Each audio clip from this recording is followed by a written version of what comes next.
You are looking at Julian's pronunciation guide, where we look at how to pronounce better some of the most mispronounced words in the world, like this other curious word. But how do you say what you're looking for today? Let's learn how to pronounce this symbol or this letter. It's both. So you're gonna come across this symbol more commonly in mathematics. It's a symbol for the summation, right? So the sum, the summation.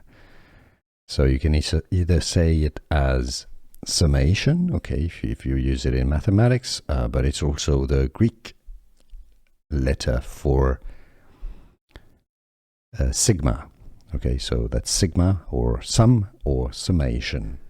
Here are more videos on how to pronounce more confusing words and names too many mispronounced. Like this video if you found it useful. I appreciate your support. I'll see you soon and thanks for watching.